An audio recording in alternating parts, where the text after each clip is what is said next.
나리, 오늘 밤 그 주막에서 주무시면 이 고을을 살아서 나가지 못하십니다. 장터 한가운데 앞 못 보는 맹인 노파 하나가 추레한 차림의 선비 소매자락을 잡아채며 이렇게 말했답니다. 사실 이 선비의 정체는 임금의 밀명을 받은 암행어사였습니다.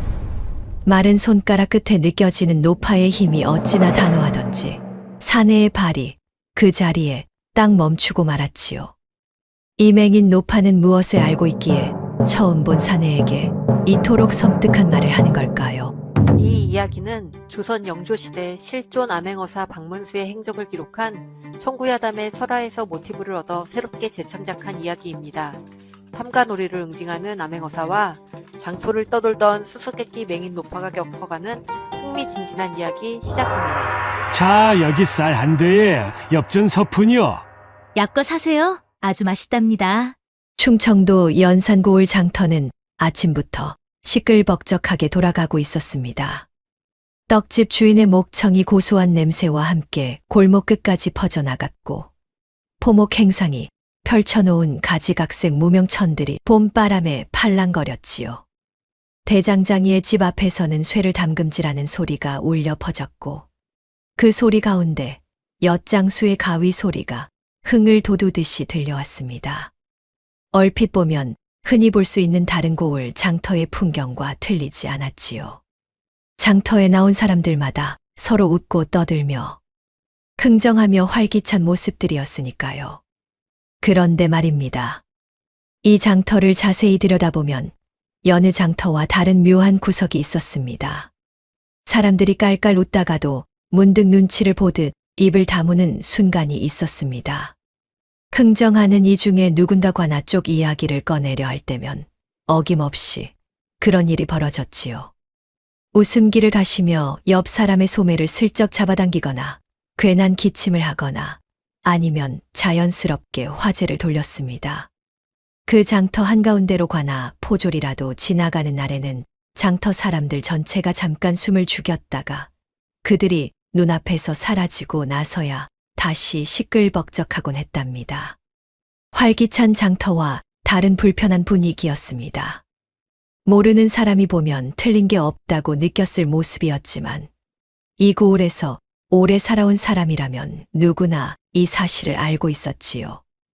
이 장터 가장 후미진 곳에 점사를 보는 반 하나를 앞에 놓고 웅크려 앉은 노파가 있었습니다. 노파의 이름은 옥분이었습니다. 낡고 허름한 무명 치마에 빗바래고 얼기설기 꿰맨 옥색 저고리를 걸쳐 입었으며 쪽머리에는 비녀 대신 나무 꼬챙이 하나를 꽂았습니다. 허리는 앞으로 굽어 지팡이에 몸을 기대지 않으면 바로 서기도 어려워 보였지요. 밑창이 절반쯤 떨어져 나간 집신 안으로 거칠고 굳은 살 박인 발이 드러났습니다. 전판이라 해봤자 낡은 배 보자기 위에 엽전 몇 잎을 올려놓은 것이 전부였어요. 눈은 백태가 가득 껴서 흰자위마저 뿌옇게 흐려 있었습니다. 무엇을 보는 것인지 알 수 없는 눈이었지요. 그러나 노파는 아무것도 보이지 않는 그 눈으로 장터 한복판을 향해 앉아 오가는 사람들의 소리에 귀를 기울이고 있었습니다. 이따금 노파의 입에서 낮고 구성진 목소리가 흘러나왔습니다. 보따리 진 아주머니, 거기 잠깐 서 보시구려. 오늘 집에 들어가거들랑 솥단지 밑을 살펴보시오. 쥐가 들었을 거요. 지나가던 아주머니가 멈칫하며 노파를 내려다보았습니다. 눈도 안 보이는 것이 어찌 보따리를 진 줄 알았느냐는 말이 목구멍까지 올라왔다가 그냥 발길을 돌려가 버렸지요. 그래도 노파는 아무렇지 않다는 듯 다시 조용히 귀를 세웠습니다. 옥분이 이 연산 고을 장터의 자리를 잡은 것은 불과 두어 달 전 일이었습니다. 그 전에는 충청도 이 고을 저 고을을 오래도록 떠돌았지요. 공주, 논산, 부여, 청양. 장이 서는 날이면 어김없이 나타나서 전판 하나 놓고 앉았다가 해가 지면 사라지곤 했습니다. 언제부터 눈이 보이지 않게 되었는지 원래 어느 집안 사람인지 아는 이가 아무도 없었습니다. 다만 그 점괘가 신통하다는 소문만이 고을 안팎으로 퍼져 있었지요. 그런데 사람들이 진짜 신기하게 여기는 것은 점괘의 적중률이 아니었습니다. 눈도 보이지 않는 노파가 발소리만 듣고도 그 사람이 어떤 처지에 있는지, 무엇 때문에 마음이 무거운지를 귀신같이 짚어낸다는 것이었습니다.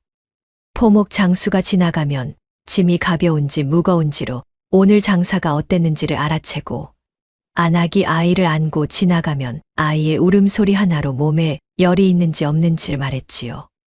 처음에는 우연이라 했습니다. 하지만 그 우연이 10번, 20번 쌓이다 보니 언제부터인가 사람들은 옥분을 눈먼 신통이라 부르기 시작했더랬습니다. 실상 옥분의 귀가 이토록 밝아진 것은 그냥 얻어진 것이 아니었습니다. 시력을 잃은 것이 벌써 15년 전 일이었지요. 처음에는 아무것도 보이지 않는 어둠 속에서 하루하루를 버티는 것만으로도 벅찼습니다. 발을 내디딜 때마다 바닥이 어딘지 알 수 없어 넘어지기 일쑤였고, 사람들의 목소리만 들리고 얼굴은 보이지 않으니 누가 무슨 마음으로 다가오는지 알 길이 없어 두려웠습니다. 그러나 사람이란 참 얌은 것이어서 눈이 닫히자 귀가 열렸습니다. 처음에는 무섭던 어둠 속에서 조금씩 소리들이 들리기 시작했습니다. 바람이 어느 쪽에서 부는지, 흙이 젖어 있는지 말라 있는지, 사람의 발이 땅을 얼마나 힘주어 딛는지, 그것들이 하나씩 들리고 구분되면서 옥분에게는 눈 대신 귀로 세상을 읽는 법이 생겨났습니다. 15년이 쌓이다 보니 이제는 발소리 하나로도 그 사람이 급한지 느긋한지, 무거운 짐을 지고 있는지, 빈손인지, 심지어 마음속에 두려움이 있는지 없는지까지도 어렴풋이 짚어낼 수 있게 되었지요. 그리고 바로 그 귀가 닷새 전부터 이상한 발소리 하나를 좇고 있었던 것입니다. 처음 그 발소리를 들은 것은 닷새 전 오전이었습니다. 장터가 한창 소란스러울 때였지요. 수십 가지 소리가 뒤엉키는 그 틈에서 옥분의 귀에 낯선 발소리 하나가 걸렸습니다. 빠르지도 느리지도 않은 걸음이었습니다. 일정한 간격으로 장터 안을 누비는 걸음이었는데, 구경하는 사람의 걸음도 아니었고 장사하러 온 사람의 걸음도 아니었지요. 무언가를 찾는 것 같기도 하고 무언가를 살피는 것 같기도 한 걸음. 그러면서도 겉으로는 아무렇지 않은 척 그냥 심심한 행인처럼 움직이려 애쓰는 걸음이었습니다. 옥부는 그 발소리의 주인이 자기 앞을 지날 때 고개를 살짝 들었습니다. 공기가 달라지는 것이 느껴졌지요. 젊은 사내였습니다.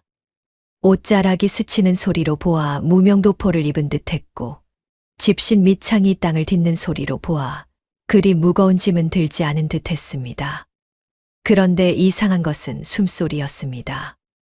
안정되고 고른 숨소리였는데 장터의 소란 속에서도 흔들리지 않았습니다. 보통 사람이라면 사람들이 이리 몰리고 소리가 이리 요란한 곳에서 숨이 조금씩 들뜨게 마련인데, 저 사내는 그렇지 않았습니다. 마치 늘 이런 곳에 있어 온 사람처럼, 아니면 어떤 상황에서도 마음을 흐트리지 않도록 훈련된 사람처럼 숨이 고요했지요. 다음 날도 그 발소리가 들렸습니다. 그 다음 날도요. 매일 비슷한 시각에 장터에 나타나서 같은 방식으로 돌아다녔습니다. 그러면서 장터 사람들에게 말을 걸었습니다. 옥분의 귀에는 그 대화 소리도 들렸지요. 이 고을 군수 나리는 어진 분이시오? 올봄 세곡은 제때 거쳤소. 구율미가 창고에 넉넉히 있다고들 하던데 실제로 받아본 이가 있소. 장터 사람들은 하나같이 비슷하게 반응했습니다. 처음에는 대답하려는 듯 입을 열다가 이내 주변을 슬쩍 살피고는 입을 다물었지요. 뭐 그냥저냥 사는 것이지요. 라든가 글쎄요, 잘은 모르겠소이다 하는 식으로 말끝을 흐렸습니다. 말은 그렇게 했지만 그 사람들의 발이 땅을 딛는 소리가 달라졌습니다. 조금 빨라졌지요. 어서 자리를 피하고 싶다는 뜻이었습니다. 옥부는 사흘째 되는 날부터 확신했습니다. 저 사내는 장터에 구경 온 것도 장사를 하러 온 것도 아니었습니다. 무언가를 캐고 있었습니다. 그것도 아주 조심스럽게 겉으로는 아무것도 아닌 척하면서요. 그리고 나흘째 되던 날이었습니다. 저녁 무렵 장터 사람들이 하나둘 짐을 걷기 시작할 때 옥분의 귀에 전혀 다른 소리가 들려왔습니다. 장터 안쪽 골목에서 나는 소리였지요. 낮고 빠른 말소리 2개. 그 중 하나는 옥분이 알아채는 목소리였습니다. 노기만이었습니다. 군수의 신복 아전으로 이 고을에서 군수가 시키는 크고 작은 심부름을 도맡아 처리하는 자였지요. 옥분은 그 목소리를 오래전부터 알고 있었습니다. 전에도 이 장터에 나타나서 사람들의 눈치를 살피고 무언가를 확인하고 돌아가곤 했으니까요. 그런데 그날 노기만의 목소리에는 평소와 다른 긴장감이 섞여 있었습니다. 수일째 장터를 기웃거린다. 묻고 다니는 것도 심상치 않아. 오늘 밤 그자가 어느 주막에 드는지 확인해 두게. 상대의 낮은 목소리가 뒤를 이었습니다. 알겠습니다. 그 뒤는 어찌할까요? 군수 날있게 아뢰고 나서 결정하겠지. 일단 오늘 밤은 눈을 떼지 말게. 발소리가 멀어졌습니다. 옥부는 전판 위에 올려놓은 손을 가만히 거두었습니다. 가슴 안쪽이 조용히 조여들었지요. 낯선 사내가 위험해지고 있었습니다.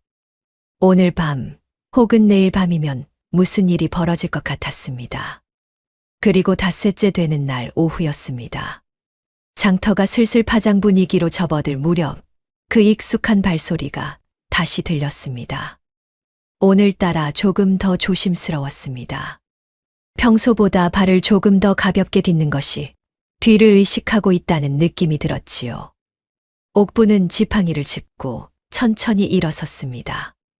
발소리가 전판 앞을 스치려는 순간 노파는 손을 내밀어 사내의 소매자락을 잡아챘습니다. 날이 낮고 조용한 목소리였습니다. 그러나 그 안에는 어딘가 서늘한 것이 섞여 있었지요. 오늘 밤 그 주막에 드시면 이 고을을 살아서 떠나지 못하십니다. 백동혁이 멈췄습니다. 아래를 내려다보았지요. 허리가 굽고 눈에 백태가 낀 노파였습니다. 겉으로 보기엔 그저 가난한 맹인 점쟁이였습니다. 그런데 소매자락을 쥔 손끝의 힘이 예사롭지 않았고 목소리에는 흔들림이 없었습니다.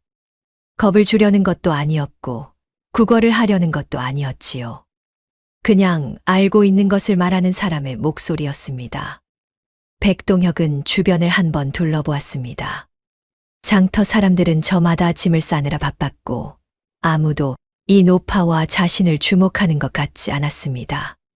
그는 천천히 몸을 낮추어 노파의 눈높이에 맞추었습니다. 할머니, 내가 어느 주막에 드는지 어찌 아시오? 노파는 대답하지 않았습니다. 그저 뿌연 눈을 허공에 고정한 채 사내의 숨소리를 듣고 있는 것 같았지요. 오늘 밤은 관아옥에 가 계셔야 합니다. 날이. 거기서만 밤을 넘기실 수 있습니다. 백동혁의 눈빛이 달라졌습니다. 죄도 없는 사람에게 스스로 옥에 들어가라니 쉽게 알아들을 수 없는 말이었지요. 그러나 저 노파가 허투루 이 말을 꺼낸 것이 아니라는 것, 그것만큼은 분명히 느껴졌습니다. 백동혁은 잠시 노파를 바라보았습니다. 그러다 낮은 목소리로 물었지요. 할머니, 이름이 무엇이오? 노파는 잠깐 침묵하다 말했습니다. 옥분이라 하옵니다. 백동혁은 더 묻지 않았습니다. 천천히 몸을 일으키며 주변을 한 번 더 살폈지요. 노을빛이 장터 지붕 위로 번져가고 있었습니다. 집신 장수가 남은 집신을 자루에 쓸어 담는 소리, 국밥집 안악이 솥뚜껑을 덮는 소리, 장터가 하루를 마무리하는 소리들이 사방에서 들려왔습니다. 그 소리들 사이에서 백동혁은 조용히 생각에 잠겼습니다. 저 노파는 자신이 누구인지 알고 있는 것일까? 아니면 그냥 보이지 않는 눈으로 무언가를 느낀 것일까? 어느 쪽이든 간에 오늘 밤 무언가가 벌어질 것이라는 것만큼은 그 자신도 이미 느끼고 있었습니다.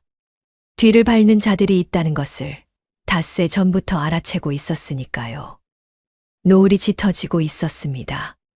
장터의 소리들이 하나씩 꺼져 가고 있었지요. 백동혁은 발길을 돌리기 전 한 번 더 노파를 내려다보았습니다. 옥부는 이미 다시 자리에 앉아 지팡이를 무릎 위에 올려놓은 채 조용히 있었습니다. 마치 할 말을 다 했으니 이제 나머지는 당신이 결정할 일이라는 듯이요.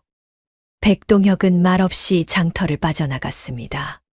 사람들이 하나둘 빠져나가 조용해진 장터 한가운데 옥부는 한동안 그 자리에 앉아 있었습니다.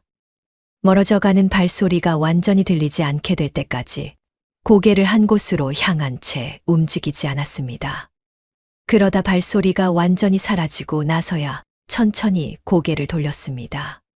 시끌벅적했던 장터는 어느새 파장이 되어 가고 있었습니다.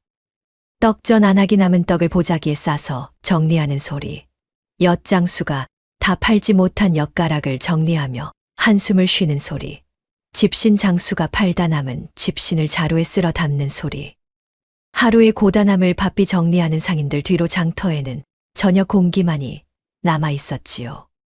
장터 너머 어딘가에서 밥 짓는 고소한 냄새가 실려왔습니다. 쿰쿰한 된장과 나물이 섞인 냄새였는데 이 냄새를 맡자 옥분의 배에서 가늘게 꼬르륵 소리가 났습니다. 옥분은 그 소리를 못 들은 척하며 오늘 하루 점을 봐주고 받은 엽전을 손끝으로 하나씩 세어보았지요. 넉넉하지는 않았지만 그것을 품에 넣으며 딱히 서운한 기색도 짓지 않았습니다. 오래전부터 이렇게 살아왔으니까요. 지팡이를 짚고 천천히 일어서면서 노파의 마음속에는 아까 그 사내의 발소리가 다시 한번 떠올랐습니다. 과연 저 사내가 자신의 말을 믿어줄 것인지 알 수 없었습니다. 옥분이 몸을 붙이고 있는 곳은 장터에서 조금 떨어진 변두리의 낡은 초가였습니다. 주인 없이 오래 비어있던 집이었는데 두어 달 전 옥분이 이 고을에 들어오면서 이웃 노파에게 부탁해 겨우 쓰게 된 것이었지요. 지붕에서는 바람이 들어왔고 방바닥은 언제나 차가웠습니다. 그래도 옥분에게는 그것으로 충분했습니다. 비만 피할 수 있으면 되었으니까요. 옥분은 방 안으로 들어와 지팡이를 벽에 기대어 세웠습니다. 그리고 방바닥에 천천히 앉아 두 무릎을 세웠지요. 어두웠습니다. 하지만 옥분에게 어둠은 낮과 다를 것이 없었습니다. 눈이 열려 있어도 보이는 것이 없으니 낮이든 밤이든 그냥 어두웠지요. 노파는 잠시 두 손을 무릎 위에 올려놓고 가만히 앉아 있었습니다. 마음속에 오래된 것들이 천천히 떠올랐습니다. 옥분이 처음 이 연산 고을에 살았던 것은 벌써 20년도 넘은 일이었습니다. 그때는 지금과 달랐습니다. 눈도 밝았고 허리도 곧았지요. 남편 윤석보와 함께 고을 안쪽에 조그만 한약방을 열고 살았습니다. 윤석보는 의술을 익힌 사람이었습니다. 대단한 명의는 아니었지만 고을 백성들의 가벼운 병을 봐주고 약을 지어주는 일을 성실하게 해온 사람이었지요.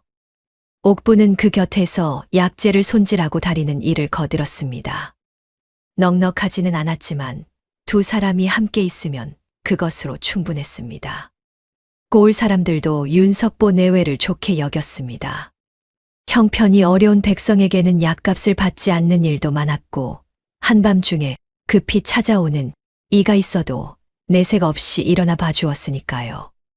아이를 낳다 고생하는 안악이 있다는 소식이 들리면 옥분이 직접 달려가 곁에서 돕기도 했지요.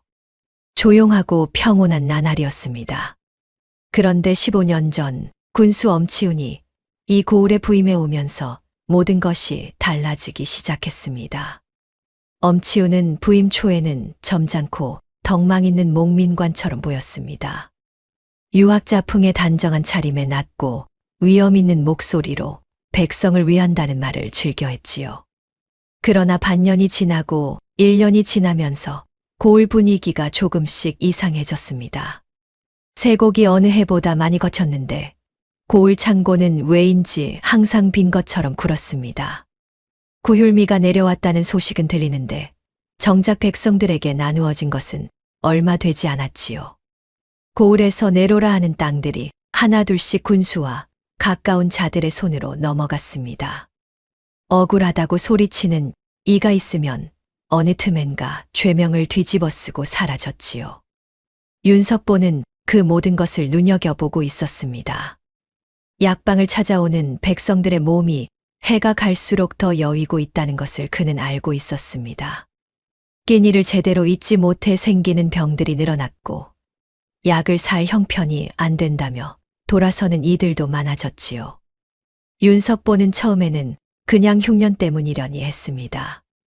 그러나 흉년이 아닌 해에도 백성들의 살림이 나아지지 않는 것을 보면서 이것이 하늘 탓만은 아니라는 것을 깨닫기 시작했지요. 그리고 어느 날 윤석보는 결정적인 것을 알게 되었습니다. 약방을 찾아온 구나 심부름꾼 아이가 무심코 흘린 말이었습니다. 창고에 쌓인 곡식이 어디론가 실려 나간다는 것. 그것도 한양 쪽이 아니라 전혀 다른 방향으로 빠져나간다는 것이었지요. 윤석보는 그 말을 듣고 며칠을 고민했습니다. 옥분에게도 말하지 않고 혼자 생각에 잠겨 있었지요. 그러다 마침내 결심을 굳혔습니다. 관찰사에게 서찰을 올리겠다고 했습니다. 옥분은 그날 남편을 말렸습니다. 영감, 괜히 나섰다가 무슨 일을 당하실지 모릅니다. 우리 같은 사람이 관가 일에 끼어드는 게 아니에요. 그러나 윤석보는 고개를 저었습니다. 내가 매일 보는 이 사람들이 왜 이리 야위어가는지 알면서 모른 척할 수는 없소. 내가 의원이요. 병을 보는 사람이 병의 뿌리를 알면서 외면하면 안 되는 것이요. 옥부는 더 말리지 못했습니다. 그것이 남편이라는 것을 알고 있었으니까요. 그러나 서찰이 관찰사에게 닿기도 전에 누군가 그 사실을 군수에게 일렀습니다. 열흘도 채 지나지 않아 포졸들이 약방문을 두드렸습니다. 윤석보가 영모에 가담한 자들과 내통했다는 죄명이었지요. 어처구니 없는 누명이었습니다. 그러나 포졸들은 들으려 하지 않았습니다. 윤석보는 그렇게 끌려갔습니다. 옥부는 남편의 등이 멀어지는 것을 보았습니다. 그때는 눈이 보였으니까요. 포졸들에게 양팔을 붙잡힌 채 끌려가는 남편의 뒷모습이 그것이 옥분이 눈으로 본 마지막 장면이었습니다. 윤석보는 옥에서 석 달을 버티다 숨을 거두었습니다. 매질과 굶주림 끝에 몸이 버티지 못한 것이었지요. 옥부는 그 소식을 듣던 날 밤 아무 말도 하지 않았습니다. 울지도 않았습니다. 그냥 방 안에 앉아서 밤을 새웠는데 날이 밝았을 때 눈앞이 보이지 않았습니다. 처음에는 날이 흐린 줄 알았습니다. 그러나 사흘이 지나고 닷새가 지나도 어둠은 거치지 않았지요. 의원들은 충격으로 시신경이 상한 것이라 했습니다. 고칠 방도가 없다고도 했지요. 옥부는 그 말을 듣고 나서 딱 한마디만 했습니다. 그렇군요. 그리고 다음 날부터 홀로 살아가는 법을 배우기 시작했습니다. 눈을 잃은 뒤 옥부는 연산고을을 떠났습니다. 그 땅에 있을 이유가 없었습니다. 남편을 죽인 군수가 버젓이 관하에 앉아있는 고을에서 더 살아갈 수 없었지요. 하늘이 옥분에게는 너무 가혹하기도 하였으니 눈을 잃고 난 후로 옥분은 젊은 나이라고 믿기 어려울 정도로 몇 년 새에 늙어버렸습니다. 처음 몇 해는 정말 모든 것이 힘들었습니다. 앞을 보지 못하는 이가 혼자 살아가는 것은 생각보다 훨씬 어려운 일이었습니다. 넘어지고 다치고 사람들에게 무시당하고 굶는 날도 많았지요. 그러나 옥분에게는 한 가지 믿는 것이 있었습니다. 귀였습니다. 눈을 잃으면서 귀가 열리기 시작했습니다. 처음에는 그냥 소리가 더 잘 들리는 것 같다고만 생각했는데 해가 거듭될수록 들리는 것이 달라졌습니다. 소리 안에 담긴 것들이 들리기 시작했지요. 발소리 하나에도 그 사람의 마음이 담겨 있었고 숨소리 하나에도 그 사람이 지금 어떤 상태인지가 담겨 있었습니다. 그것이 쌓이고 쌓여 15년이 되자 옥분의 귀는 보통 사람의 눈보다 더 많은 것을 읽어낼 수 있게 되었지요. 점쟁이라는 이름이 붙은 것은 스스로 원해서가 아니었습니다. 그냥 귀로 읽은 것을 말했을 뿐인데 사람들이 그것을 점이라 부르기 시작한 것이었지요. 먹고 살기 위해 그 이름을 빌렸을 뿐이었습니다. 그렇게 충청도 이 고을 저 고을을 떠돌다 옥분이 다시 연산으로 발길을 돌린 것은 2달 전이었습니다. 복수를 하러 돌아온 것이 아니었습니다. 나이가 드니 몸이 예전 같지 않았고 언제 눈을 감을지 알 수 없다는 생각이 드는 요즘이었지요. 눈을 감기 전에 한 번만이라도 남편 묘소 가까이 있고 싶었습니다. 비석 하나 제대로 없을 그 묘소 곁에 그냥 앉아 있고 싶었던 것입니다. 그러나 2달 만에 귀로 들은 이 고을의 속사정은 15년 전보다 더 깊고 어두운 곳으로 빠져들고 있었습니다. 장터 사람들의 목소리에 담긴 두려움이 전보다 훨씬 짙어져 있었고 관아 쪽에서 나는 소리들은 낮에는 점잖고 밤에는 달라졌지요. 그리고 며칠 전부터 낮에 군화 신복들이 부지런히 움직이는 소리가 들리기 시작했습니다. 무언가 일이 벌어지고 있었습니다. 옥부는 방바닥에 앉은 채 천천히 눈을 감았습니다. 아무것도 보이지 않는 눈을 감으면 그냥 더 깊은 어둠이 될 뿐이었지만 그래도 눈을 감는 습관만큼은 남아 있었지요. 백동혁의 발소리가 다시 떠올랐습니다. 고르고 안정된 숨소리와 장터의 소란 속에서도 흔들리지 않는 걸음, 무언가를 찾고 있지만 그것을 들키지 않으려는 조심성. 그러면서도 장터 사람들에게 말을 걸 때는 항상 허리를 낮추었고 상대가 대답할 때까지 기다리는 예의 바른 모습이었습니다. 옥부는 백동혁이 여기 온 것이 우연은 아닐 것이라고. 그리고 노기만이 오늘 밤 그를 주목하기 시작했다는 것도 알고 있었지요. 시간이 많지 않았지만 자신이 한 말을 저 사내가 믿어줄지 아직 알 수 없었습니다. 처음 본 눈먼 노파의 한마디를 선뜻 믿을 사람이 얼마나 되겠습니까?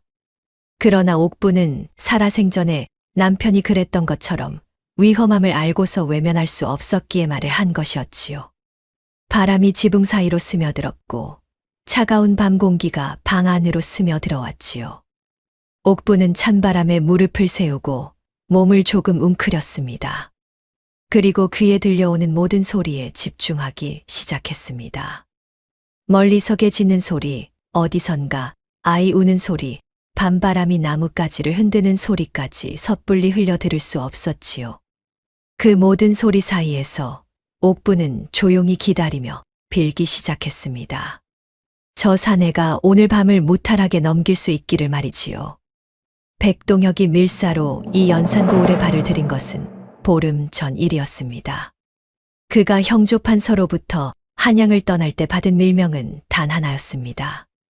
첩보가 들어왔는데 충청도 연산고을 군수 엄치훈이 조정 내 영모 세력과 내통하고 있다는 첩보가 들어왔으니 그 실체를 확인하고 증거를 확보하라는 것이었지요. 영모 세력이 군량을 빼돌리는데 연산고을 창고를 이용하고 있다는 의심도 함께였습니다. 그러나 어디까지나 의심일 뿐 확실한 증거가 없었습니다. 증거 없이 군수를 잡아들였다가는 오히려 역풍을 맞을 수 있었지요. 백동혁이 받은 임무는 간단했습니다. 들키지 말 것, 그리고 반드시 문서를 찾을 것. 그는 떠돌이 선비로 위장하고 연산고을에 들어왔습니다. 처음 며칠은 그냥 장터를 돌아다니며 분위기를 익혔지요. 물건을 사는 척, 구경하는 척, 주막에 앉아 술 한잔하는 척하면서 사람들의 말을 귀담아 들었습니다. 그러면서 조금씩 느꼈습니다. 이 고을 사람들이 무언가를 알고 있다는 것을. 그러나 아무도 입을 열지 않으려 한다는 것을. 두려움이 이 고을 전체를 짓누르고 있었습니다. 열흘쯤 되었을 때였습니다. 백동혁은 장터 탐문을 넘어 군화 주변을 살피기 시작했습니다. 낮에는 군화 앞길을 천천히 오가며 드나드는 사람들을 눈에 담았고 저녁 무렵에는 군화 담장 주변을 멀찍이 돌며 어느 방향으로 물자가 드나드는지를 확인했지요. 그러다 사흘 전 결정적인 장면을 목격했습니다. 밤이 깊어 사람들이 모두 잠든 시각이었습니다. 백동혁은 군하 담장 그늘에 몸을 붙이고 있었는데 군하 뒷문이 조용히 열리면서 수레 두 대가 소리 없이 들어갔습니다. 수레 위에는 무명 자루들이 높이 쌓여 있었고 수레를 모는 사내들은 횃불도 켜지 않은 채 조심스럽게 움직였지요. 잠시 뒤 군하 쪽에서 아전 하나가 나와 손짓을 했고 수레 위의 자루들이 군하 안쪽으로 하나씩 옮겨졌습니다. 말소리도 없고 불빛도 없었습니다. 모든 일이 끝나자 뒷문은 다시 닫혔고 아무 일도 없었던 것처럼 고요한 밤만 남았지요. 백동혁은 그 자루들이 무엇인지 알 수 없었습니다. 그러나 한양에서 내려올 때 들은 첩보가 떠올랐습니다. 영모 세력이 군량을 빼돌리는데 연산고을 창고를 이용하고 있다는 말이요. 수레가 들어온 방향은 한양 쪽이 아니었습니다. 그것이 의심스러웠지요. 더 확실한 것을 알아내야 했습니다. 그러려면 군하 안쪽까지 들어가야 했고, 그러려면 군수의 내실까지 접근할 방법이 필요했습니다. 문제는 군하 경비가 허술하지 않다는 것이었지요. 그리고 또 한 가지 문제가 생기고 있었습니다. 자신이 이미 노출되었을 수 있다는 것이었습니다. 닷새 전부터 백동혁은 뒤를 밟히고 있다는 느낌을 받았습니다. 처음에는 그냥 느낌이었습니다. 장터를 걷다 보면 어딘가에서 시선이 느껴졌지요. 그러나 돌아봐도 별다른 것이 보이지 않았습니다. 사람들은 저마다 자기 일에 바빴고 딱히 자신을 주목하는 자가 눈에 띄지 않았습니다. 그래서 처음에는 그냥 넘겼지요. 그런데 사흘 전부터는 달랐습니다. 장터를 걷다 슬쩍 돌아보면 멀찍이서 따라오는 사내 하나가 보였습니다. 처음 봤을 때는 그냥 같은 방향으로 가는 사람이라 생각했습니다. 그런데 그 다음 날도 같은 사내였고 그 다음 날도 마찬가지였지요. 게다가 매번 같은 사내가 아니었습니다. 시간이 지나면 다른 사람으로 바뀌어 있었습니다. 조직적으로 움직이는 것이 분명했지요. 백동혁은 내색을 하지 않았습니다. 뒤를 밟히고 있다는 것을 들키면 안 된다는 것을 알고 있었으니까요. 그래서 더 조심스럽게 움직였습니다. 장터에서 사람들에게 묻는 것도 줄였고 군하 주변을 서성이는 것도 삼갔지요.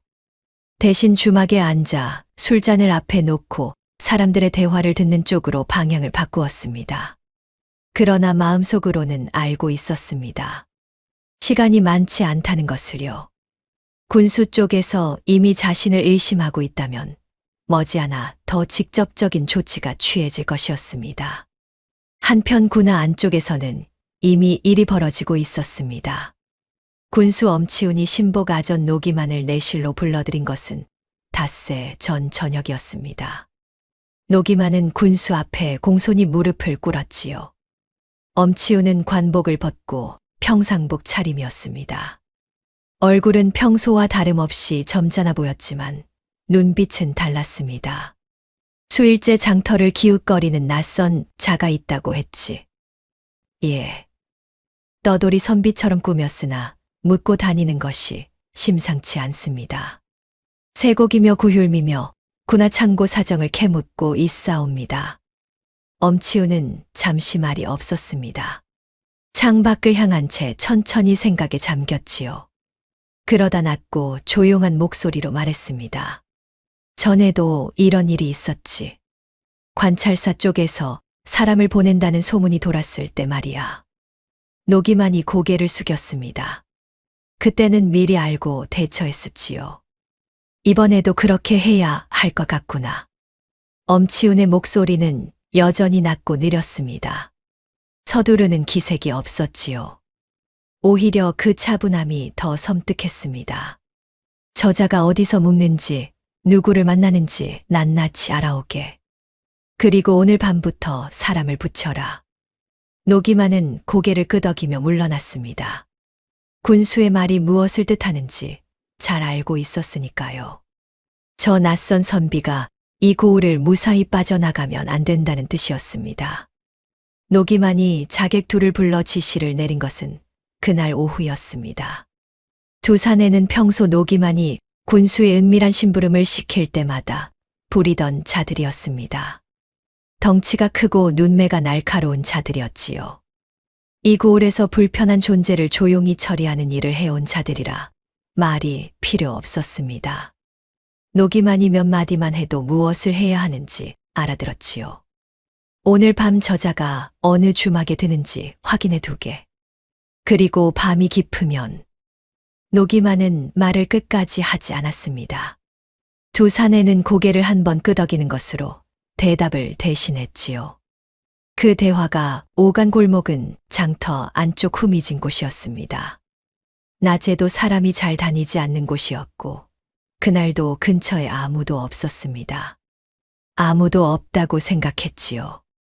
그러나 장터 귀퉁이 전판 앞에 웅크리고 앉아있던 노파 하나가 그 대화를 귀로 듣고 있었습니다. 옥부는 그날 오후 내내 장터에 앉아 있었습니다. 손님이 뜸한 오후였지요. 노파는 그냥 귀를 열어두고 있었는데 골목 쪽에서 낮고 빠른 말소리가 들려왔습니다. 목소리 하나는 노기만이었습니다. 옥부는 그 목소리를 알고 있었지요. 두어 달 전 이 고을에 들어온 뒤로 장터에서 그 목소리를 여러 번 들었습니다. 군수의 심부름을 나올 때마다 이 장터를 지나쳤으니까요. 말수가 적고 걸음이 무거운 사내였습니다. 그런데 오늘은 달랐습니다. 말소리가 평소보다 낮았고 빨랐습니다. 그리고 말이 끝난 뒤 골목에서 들려오는 발소리가 두 개였습니다. 노기만의 묵직한 발소리 하나, 그리고 낯선 발소리 둘. 낯선 두 발소리는 무거웠습니다. 체구가 큰 사내들의 걸음이었지요. 그리고 그 걸음에는 서두름이 없었습니다. 익숙하게 움직이는 사람들의 걸음이었습니다. 옥부는 그 발소리를 들으며 천천히 생각했습니다. 오늘 밤 무슨 일이 벌어지려 하고 있었습니다. 그리고 그 일이 향하는 곳이 어딘지도 어렴풋이 짐작이 갔지요. 수일째 장터를 기웃거리던 낯선 선비. 노기만이 며칠 전부터 눈여겨보기 시작한 바로 그 사람이었습니다. 옥부는 자리에서 천천히 일어났습니다. 지팡이를 짚고 장터 안쪽을 향해 귀를 더 세웠지요. 낯선 발소리, 백동혁의 발소리가 어디쯤 있는지 찾기 시작했습니다. 한참 귀를 기울이자 저 멀리 포목전 쪽에서 익숙한 걸음이 들렸습니다. 고르고 일정한 그 걸음이었지요. 노파는 그쪽을 향해 천천히 움직이기 시작했습니다. 백동혁은 포목전 앞에서 발걸음을 멈추고 무명 자락을 들여다보는 척하고 있었습니다. 실은 뒤에서 따라붙은 자들의 위치를 확인하고 있었지요. 오늘도 두 명이었습니다. 한 명은 장터 어귀 쪽에 서 있었고 또 한 명은 국밥집 처마 밑에 기대어 있었습니다. 시선이 자신에게 향해 있다는 것을 알 수 있었지요. 오늘 밤이 고비라는 것을 백동혁은 직감하고 있었습니다. 감시가 며칠째 이어졌고 오늘은 그 자들의 움직임이 평소와 달랐습니다. 더 바짝 따라붙었고 장터를 나갈 때 어느 방향으로 가는지를 유심히 살피는 기색이 역력했지요. 오늘 밤 주막에서 묵는다면 무사하지 못할 것이었습니다.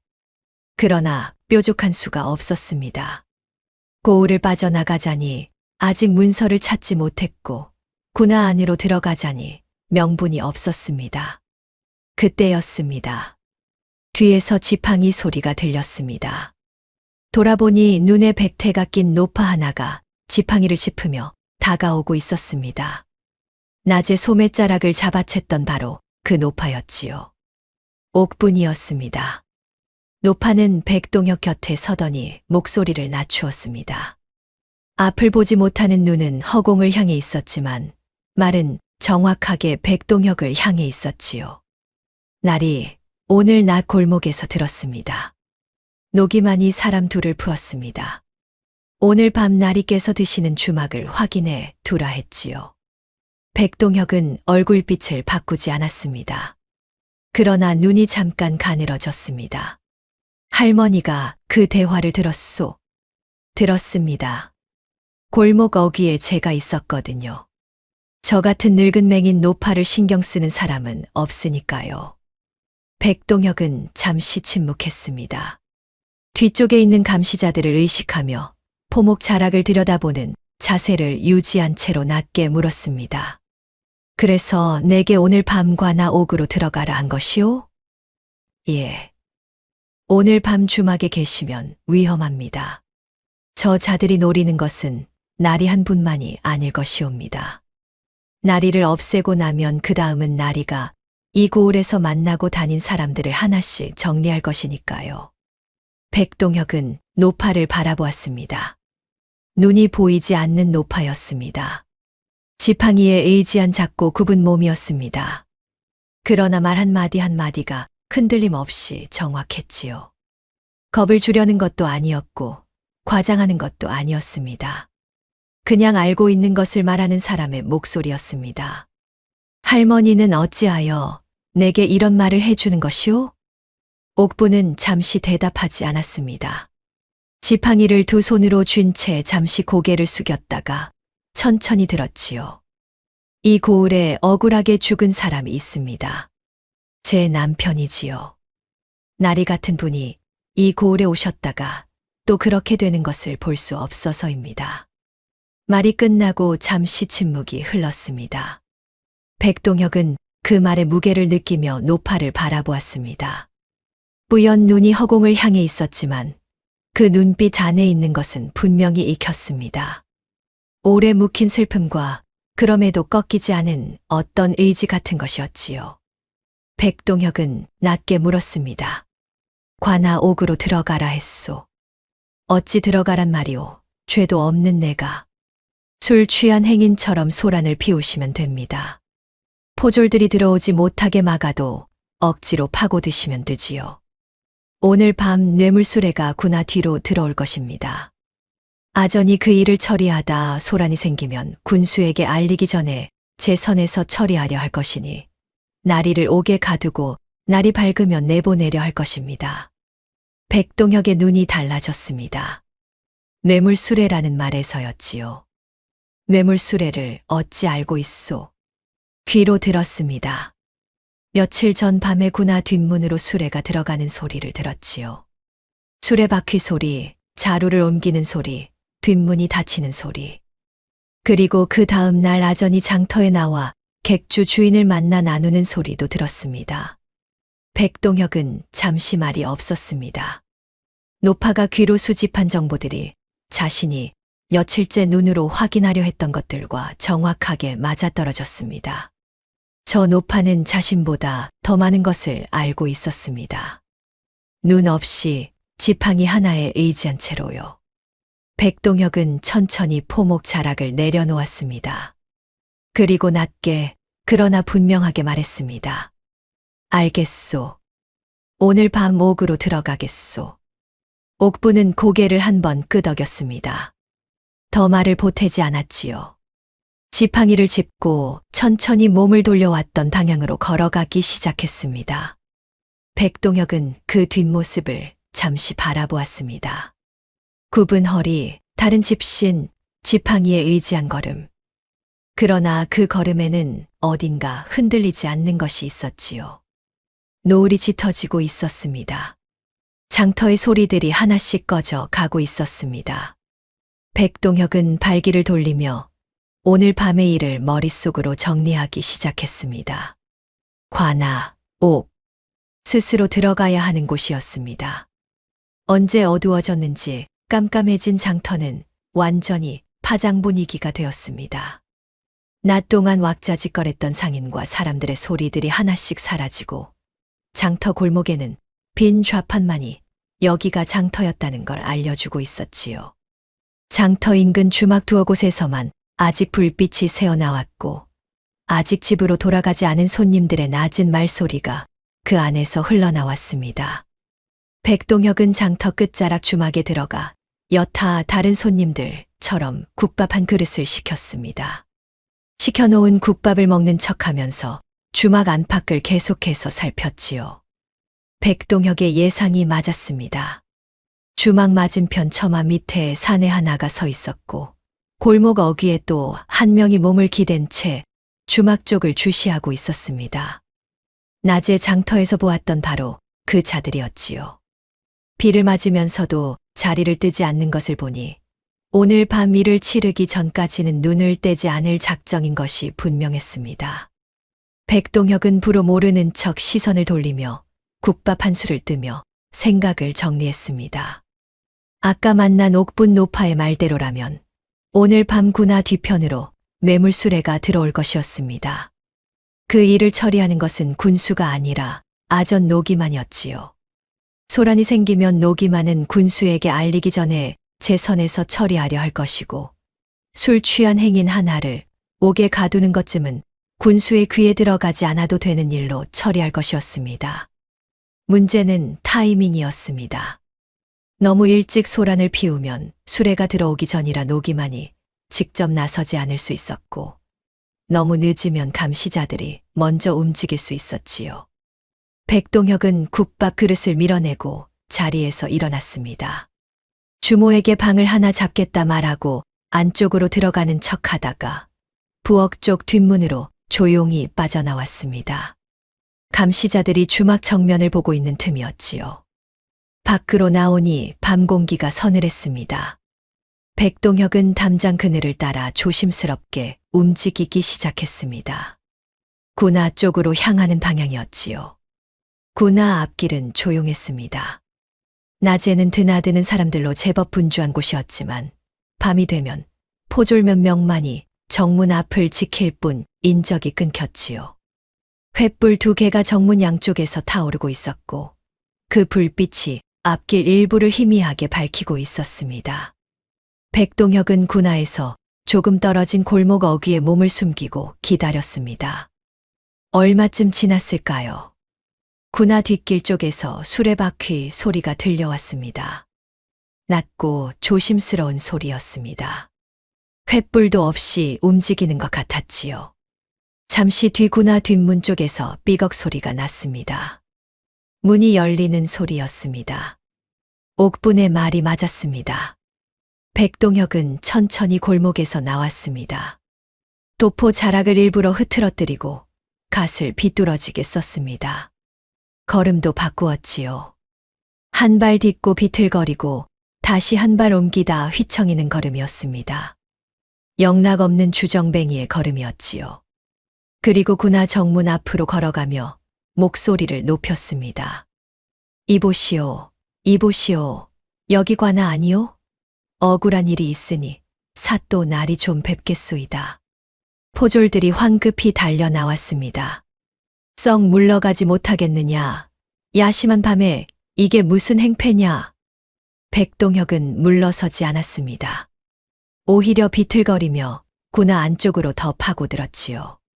포졸들이 팔을 잡으려 했지만 백동혁은 몸을 이리저리 흔들며 빠져나가는 척하다가 일부러 더 안쪽으로 들어갔습니다. 군하 뒤편 창고 방향이었지요. 그때 군하 안쪽에서 발소리가 났습니다. 노기만이었습니다. 뒷문 쪽에서 수레를 정리하고 있다가 정문 쪽 소란 소리를 들은 것이었지요. 노기만의 얼굴이 굳었습니다. 하필이면 이 시각에 주정뱅이 하나가 군하로 파고드는 것도 문제였지만 더 문제는 저 자가 창고 쪽으로 비틀거리며 다가오고 있다는 것이었습니다. 창고 안에는 방금 들여온 수레의 짐들이 정리되지 않은 채 쌓여 있었지요. 노기만은 즉시 판단했습니다. 군수에게 알렸다가는 이 시각에 수레가 들어온 것까지 설명해야 했습니다. 그것보다는 제 선에서 조용히 처리하는 것이 나았지요. 저 주정뱅이를 당장 옥에 쳐넣어라. 날이 밝으면 매질이나 해서 내보내면 그만이다. 포졸들이 달려들었습니다. 백동혁은 짐짓 버둥거리는 척하다가 포졸들에게 이끌려 군하 안쪽으로 들어갔습니다. 옥문이 닫혔습니다.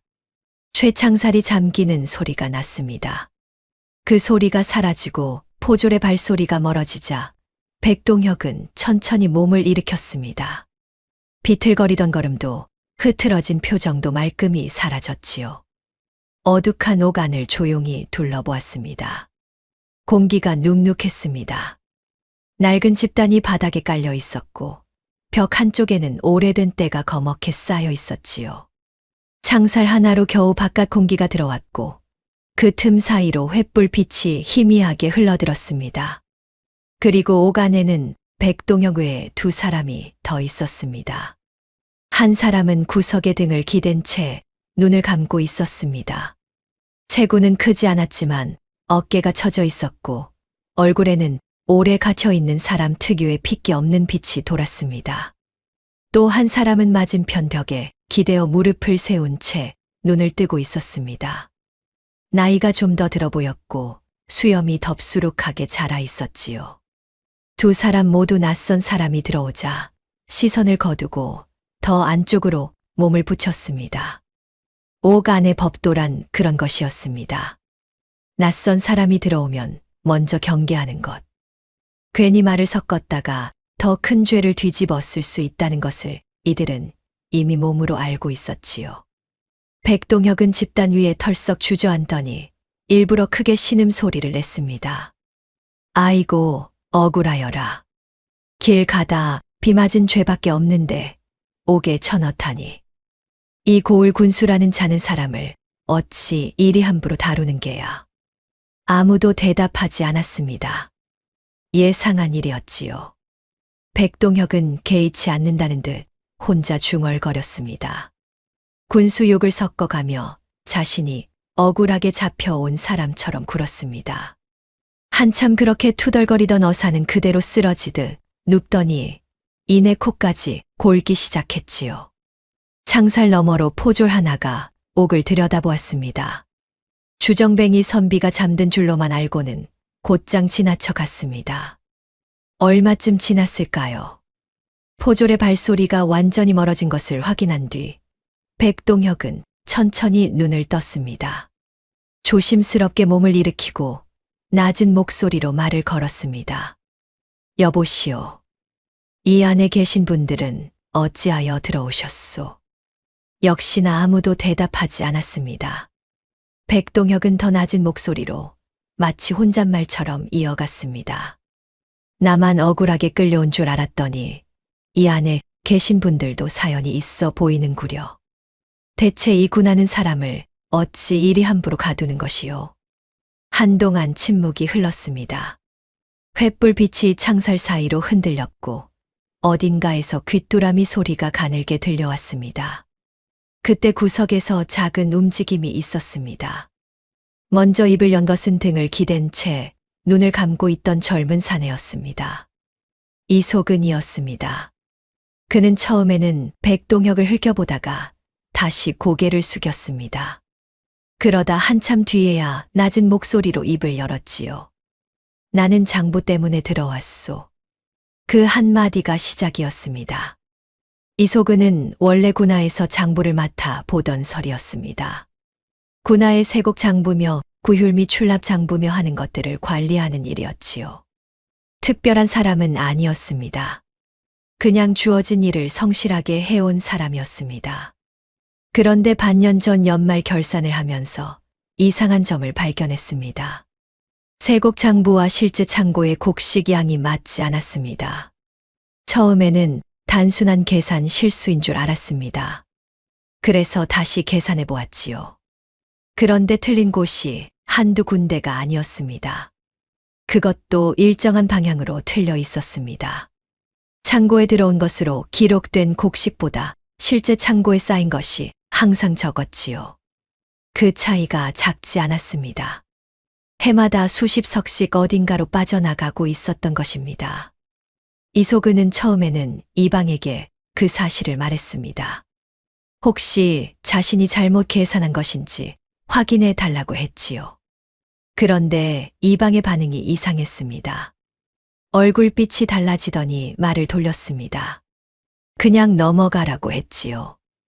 오래된 관행이라는 식으로 말했습니다. 이소근은 그냥 넘어갈 수 없었습니다. 한 번 눈에 들어온 것이 머릿속에서 떠나지 않았지요. 그러던 중 어느 날 군화 창고를 정리하다가 장부 하나를 발견했습니다. 평소에 보던 공식 장부가 아니었습니다. 두툼하고 낡은 책이었는데 창고 안쪽 깊숙이 다른 물건들 밑에 끼어 있었지요. 호기심에 펼쳐보았다가 이소근은 그 자리에서 굳어버렸습니다. 그 안에는 쇠곡을 빼돌린 날짜와 양이 적혀 있었습니다. 그리고 그것이 어디로 갔는지도 적혀 있었지요. 한양 쪽이 아니었습니다. 전혀 다른 방향이었고 받는 쪽 이름이 적혀 있었는데 그 이름들이 예사롭지 않았습니다. 조정에서 영모를 꾀한다는 소문이 도는 자들의 이름이 거기 있었습니다. 이소근은 그 장부를 덮었습니다. 손이 떨렸지요. 그리고 그 자리에서 잠시 생각했습니다. 이것을 어찌해야 하는가. 결국 이소근은 다시 이 방을 찾아갔습니다. 이번에는 장부 이야기를 꺼냈지요. 창고 안쪽에서 이런 것을 발견했는데 어찌 된 일이냐고요. 이 방의 얼굴이 굳었습니다. 그리고 그날 밤 포졸들이 이소근을 찾아왔습니다. 군화 장부를 훔쳐 고치려 했다는 죄명이었지요. 어처구니 없는 누명이었습니다. 그러나 이소근이 무슨 말을 해도 아무도 들으려 하지 않았습니다. 그렇게 옥에 갇힌 것이 벌써 넉 달 전 일이었습니다. 이소근은 말을 마치고 잠시 창살 쪽을 바라보았습니다. 그러더니 목소리를 더욱 낮추었지요. 그런데 그 장부가 어디 있는지 압니다. 백동혁의 귀가 조용히 그 말에 닿았습니다. 어디요? 이소근은 잠깐 주저하다가 말했습니다. 군수 내실 뒤편 벽장 안에 뒤주가 하나 있습니다. 그 뒤주 바닥 밑에 숨겨져 있을 것입니다. 내가 발견한 장부는 원래 있던 자리에서 치워진 것이었소. 군화심부름 다녀온 몸종 아이가 무심코 흘린 말을 들었는데 군수가 직접 그것을 내실로 옮기는 것을 봤다 했소. 백동혁은 이소근을 잠시 바라보았습니다. 두려움이 가득한 눈이었지만 그보다 더 크게 억눌린 무언가가 남아있는 눈이었습니다. 넉 달을 옥에서 버티며 간신히 지켜온 말이 겨우 그 한마디로 흘러나온 것이었지요. 이소근의 말이 끝나자 맞은편에서 기침 소리가 났습니다. 봉술이었습니다. 수염이 덥수룩하게 자란 60줄의 노인이었습니다. 삼배 바지 저고리가 때에 절어 있었고 집시는 이미 밑창이 다 해져 있었지요. 그러나 눈빛은 아직 꺼지지 않았습니다. 오래 갇혀 있어 몸은 많이 상했지만 그 눈빛만큼은 살아 있었지요. 봉술은 처음에는 말을 하려다 멈추었습니다. 그러다 이소근이 입을 열었다는 것을 보고 나서야 천천히 말을 꺼냈지요. 나는 이름 때문에 들어왔소. 봉술은 이 연산고을에서 나고 자란 토박이었습니다. 수십 년을 이 땅에서 농사를 지어온 사람이었지요. 아는 사람도 많았고 고을 안에서 얼굴이 알려진 편이었습니다. 딱히 권력이 있는 사람도 아니었고 재물이 있는 사람도 아니었습니다. 그냥 오래 살아온 토박이었지요. 그런데 2달 전 포졸들이 들이닥쳤습니다. 영모 동조자 명단에 봉술의 이름이 올라 있다는 것이었지요. 봉술은 그 말을 듣고 귀를 의심했습니다. 영모가 무엇인지 그것에 동조한다는 것이 무엇인지조차 잘 몰랐으니까요. 그냥 땅을 갈고 곡식을 거두며 살아온 사람이었습니다. 나중에 옥안에서 곰곰이 생각해보니 짐작하는 일이 하나 있었습니다. 몇 달 전 장터에서 군수의 처사의 불만을 토로한 적이 있었습니다. 구휼미가 제대로 나누어지지 않는다고, 쇠곡이 너무 많이 거친다고 이웃들과 이야기를 나눈 것이었지요. 대단한 말도 아니었고 고을 사람이라면 누구나 속으로 품고 있는 불만이었습니다. 그런데 그 자리에 있던 누군가가 그것을 군수에게 일렀던 모양이었습니다.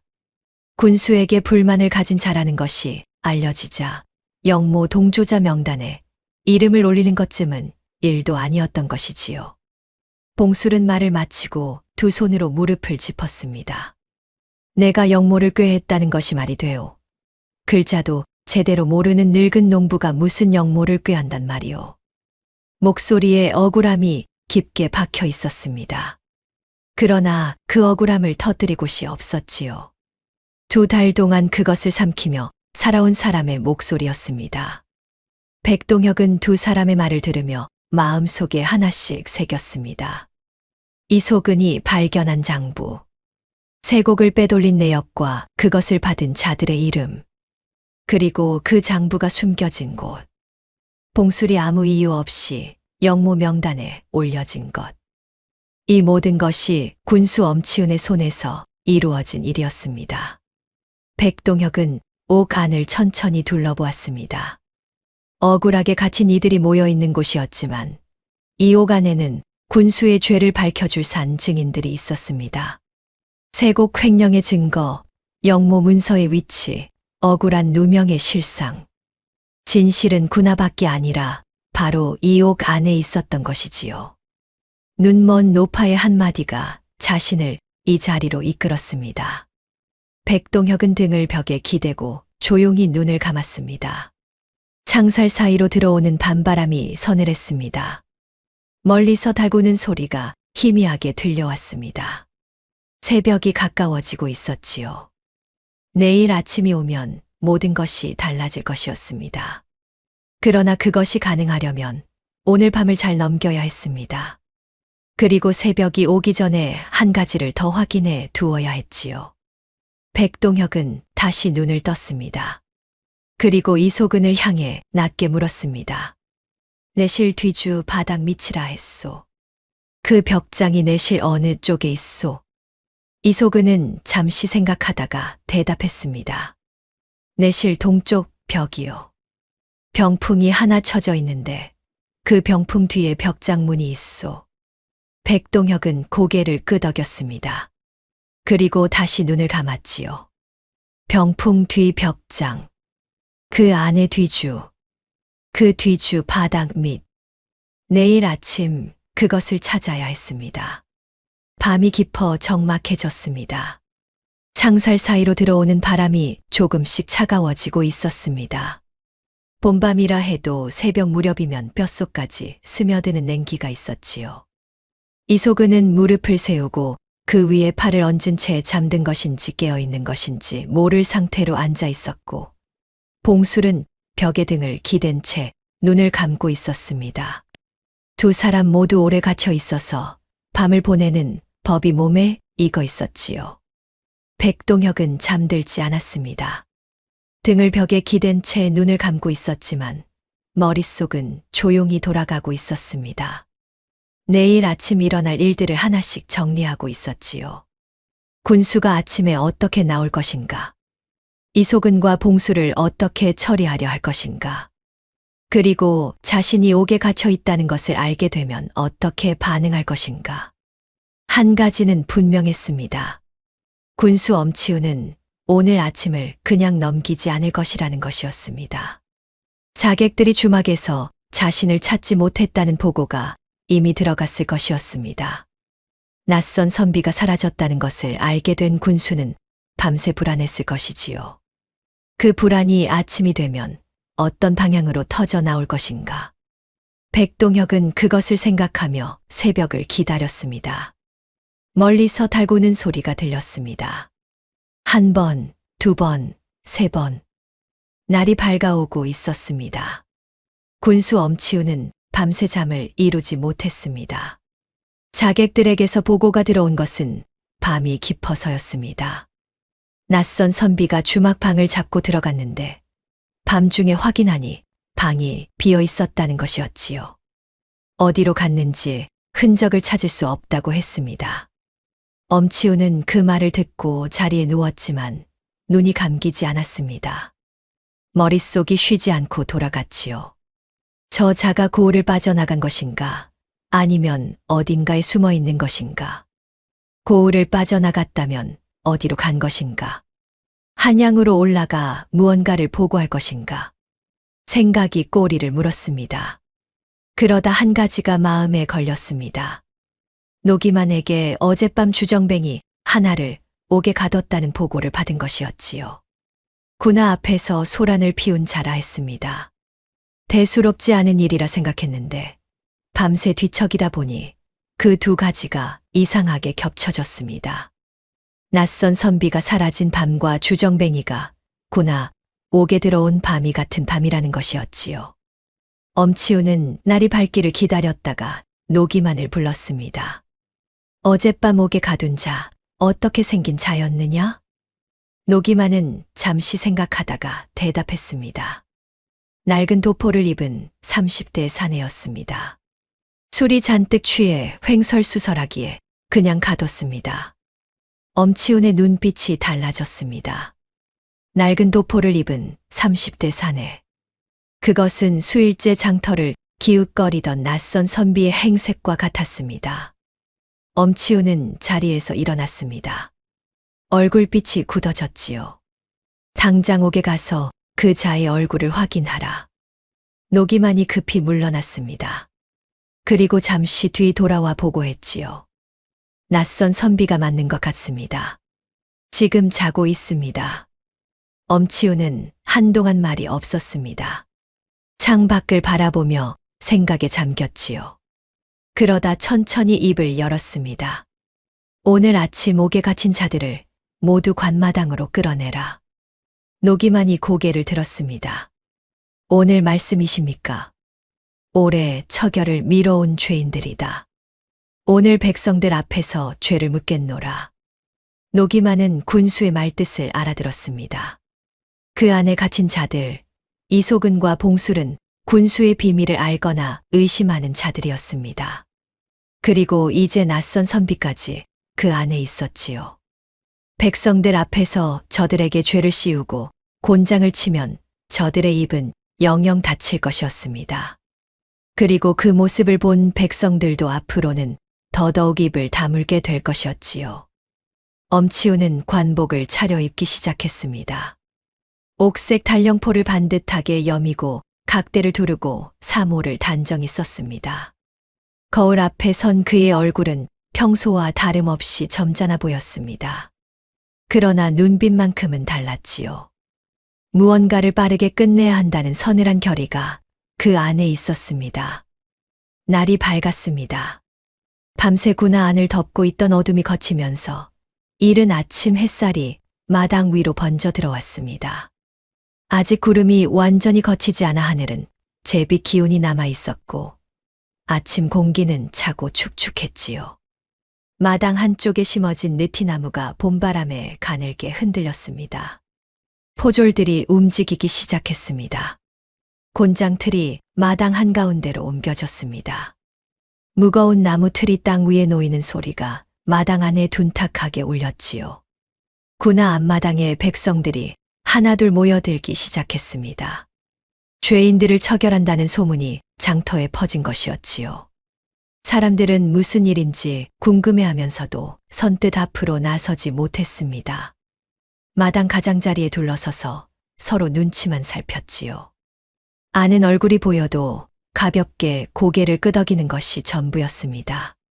두려움이 또 한 번 이 마당 위에 깔리고 있었습니다. 포졸들이 옥으로 향했습니다. 잠시 뒤 옥에 갇혀 있던 사람들이 끌려 나왔습니다. 제일 먼저 이소근이 나왔습니다. 넉 달을 갇혀 있어 몸이 몹시 야위어 있었고 발걸음도 예전 같지 않았지요. 그러나 눈빛만은 아직 꺼지지 않았습니다. 그 다음으로 봉술이 나왔습니다. 수염이 더 길어져 있었고 얼굴은 검게 탔지만 걸음만큼은 꿋꿋했습니다. 두 사람이 차례로 마당 한가운데로 끌려 나오자 마당 가장자리에 모인 백성들 사이에서 낮은 웅성거림이 일었습니다. 이소근과 봉수를 아는 사람들이 있었습니다. 이소근은 군하 서리로 일하던 사람이었으니 고을 사람들에게 얼굴이 알려져 있었고 봉술은 수십 년을 이 고을에서 살아온 토박이었으니 모르는 이가 없었지요. 저 사람들이 무슨 죄를 지었기에 저리 끌려 나왔는가 하는 눈빛들이 마당 가장자리에서 오갔습니다. 그리고 마지막으로 백동혁이 끌려 나왔습니다. 헝클어진 머리에 흙 묻은 도포 차림이었습니다. 포졸 2명에게 양팔을 붙잡힌 채 걸어 나왔지요. 겉으로는 간밤에 옥에 갇힌 주정뱅이 선비와 다를 것이 없어 보였습니다. 그러나 눈빛은 달랐습니다. 끌려 나오는 내내 그 눈은 마당 전체를 조용히 훑고 있었습니다. 백성들이 어디쯤 서 있는지, 포졸들이 어디에 있는지, 군수가 어느 자리에 있는지를 하나씩 확인하는 눈이었지요. 잠시 뒤 군수 엄치훈이 관마루 위로 올라섰습니다. 관복을 단정히 갖춰 입고 사모를 반듯하게 쓴 모습이었습니다. 표정은 굳어 있었고 밤새 잠을 이루지 못한 기색도 역력했지만 그것을 감추려는 뜬 목소리만큼은 크고 위엄 있게 울렸습니다. 이 자들은 모두 관아의 법도를 어기고 백성을 어지럽힌 죄인들이니라. 오늘 이 자리에서 그 죄를 낱낱이 묻겠노라. 마당에 무거운 침묵이 깔렸습니다. 엄치훈은 이소근부터 몰아세웠습니다. 이 자는 군하의 장부를 훔쳐 고치려 한 자이니라. 이소근은 고개를 들고 대답했습니다. 소인은 장부에 틀린 곳을 발견하여 바로잡으려 했을 뿐이옵니다. 세곡 장부와 창고의 곡식 양이 맞지 않았습니다. 그것을 이방에게 말했더니 오히려 소인이 장부를 훔쳐 고치려 했다고 몰아붙였지요. 잘못된 것은 소인이 아니라 장부 그 자체이옵니다. 마당 가장자리에서 작은 술렁임이 일었습니다. 군하 서리가 저런 말을 한다는 것은 예사로운 일이 아니었지요. 백성들의 눈빛이 조금씩 달라졌습니다. 엄치훈은 얼굴을 굳힌 채 봉술에게로 시선을 옮겼습니다. 이 자는 영모 세력과 내통한 자이니라. 봉술은 주먹을 꽉 쥔 채 대답했습니다. 소인은 평생 이 고을에서 농사를 지어온 사람이옵니다. 글자도 제대로 모르는 사람이 영모가 무엇인지 어찌 알겠습니까? 장터에서 구휼미가 제대로 나누어지지 않는다고 이웃들과 이야기를 나눈 것이 전부이옵니다.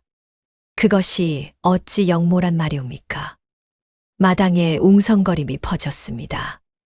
앞줄에 서 있던 아낙 하나가 옆 사람의 소매를 잡아당겼습니다. 말은 하지 않았지만 눈빛으로 맞다는 뜻을 전하고 있었지요. 봉술의 이야기는 이 고을 백성들이 속으로 품고 있던 것과 같은 것이었으니까요. 엄치훈의 이마에 땀이 맺혔습니다. 예상보다 일이 쉽게 풀리지 않았습니다.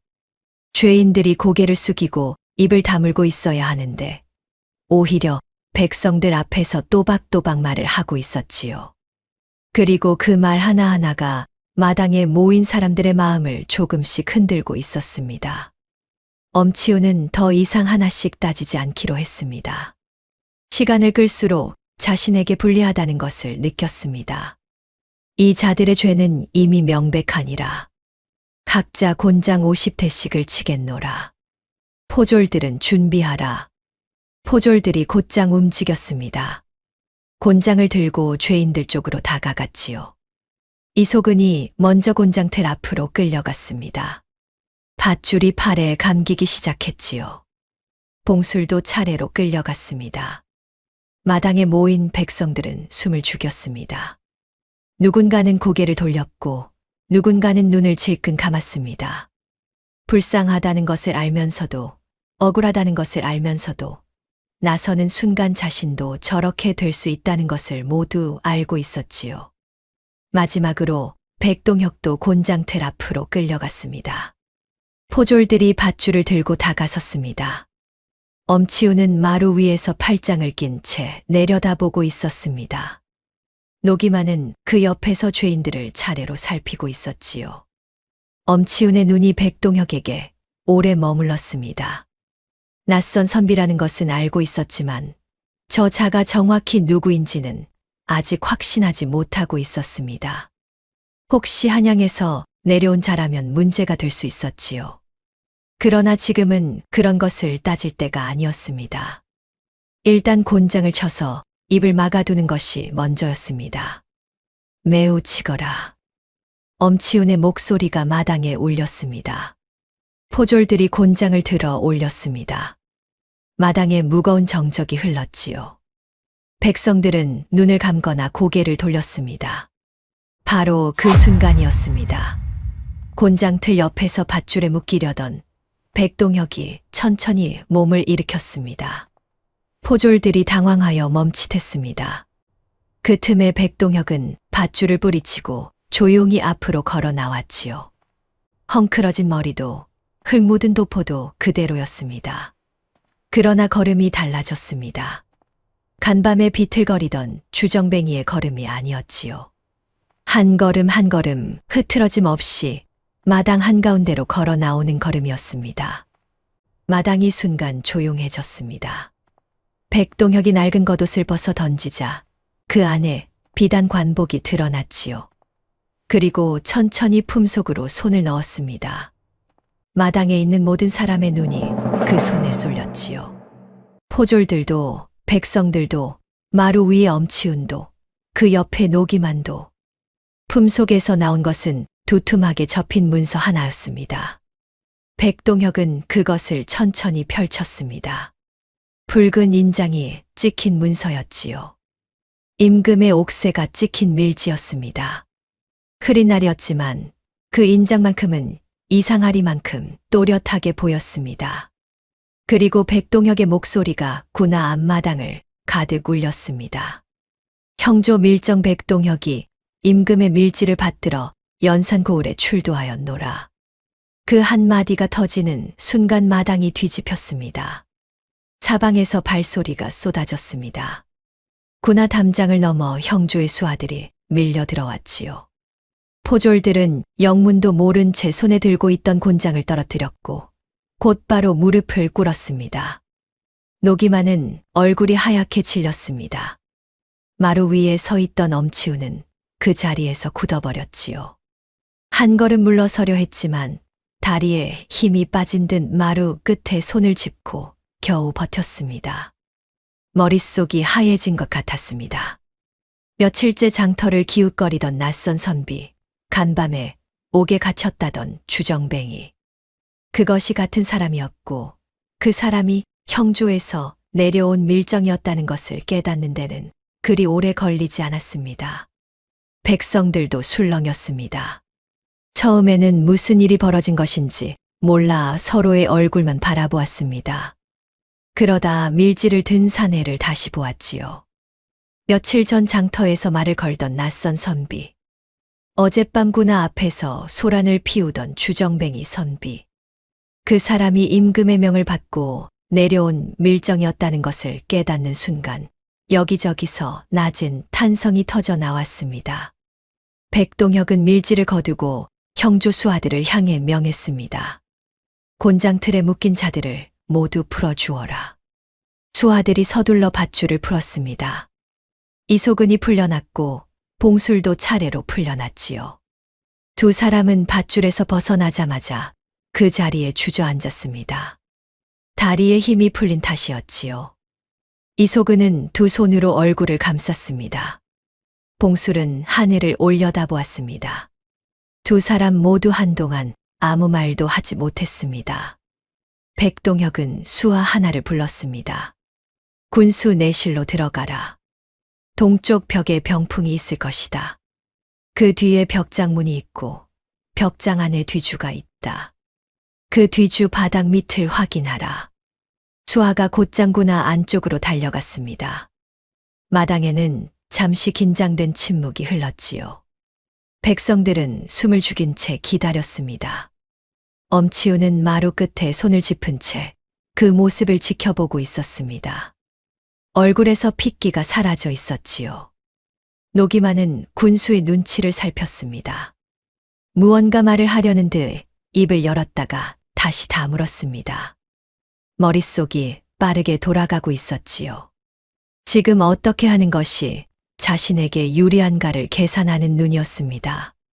한참 뒤 군하 안쪽에서 발소리가 들렸습니다. 수하가 돌아왔습니다. 그의 손에는 두툼한 책 하나가 들려 있었지요. 병풍 뒤 벽장 뒤주 바닥 밑에서 나왔습니다. 백동혁이 그 책을 받아 천천히 펼쳤습니다. 안에는 빼곡한 글씨로 날짜와 수량이 적혀 있었습니다. 세 곡을 빼돌린 내역, 받은 자들의 이름, 그것이 어디로 흘러갔는지의 경로. 이소근이 말한 그대로였습니다. 그리고 그 장부에 적힌 이름들은 예사로운 이름들이 아니었지요. 조정에서 영모를 꾀하고 있다는 첩보가 들어온 자들의 이름이 거기 있었습니다. 군수 엄치우는 그 자들에게 군량을 빼돌려 보내고 있었던 것입니다. 백동혁은 조용히 장부를 덮었습니다. 이것으로 족하다.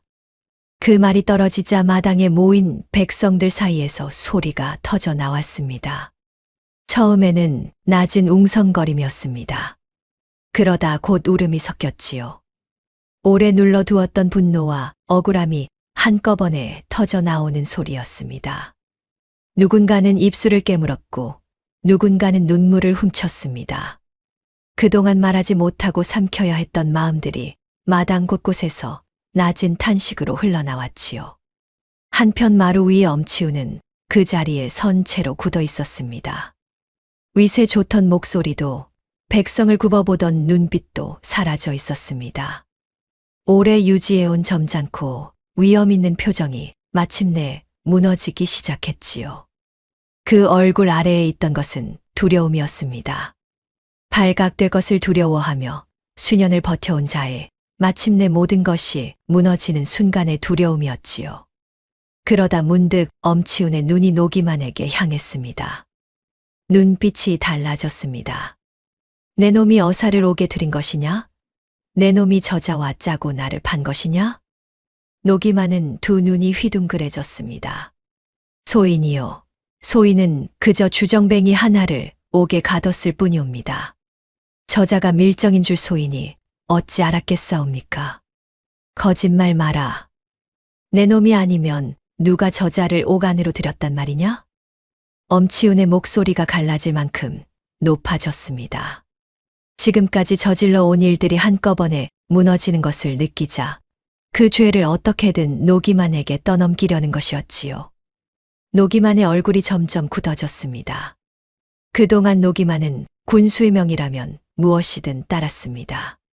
세곡 장부를 고치는 일도, 구휼미를 창고에 숨기는 일도, 영모 세력에게 군량을 빼돌리는 일도 모두 그의 손을 거쳤습니다. 그런데 이제 와서 군수는 그 모든 죄를 자신 혼자 뒤집어 쓰게 만들려 하고 있었습니다. 노기만은 천천히 마당 한가운데로 걸어 나왔습니다. 소인 혼자 당할 수는 없습니다. 목소리는 떨리고 있었지만 말을 멈추지 않았습니다. 세곡을 빼돌리라 명한 것은 날이옵니다. 구휼미를 창고에 숨기라 한 것도 날이옵니다. 영모 세력에게 군량을 보내라 한 것도 날이옵니다.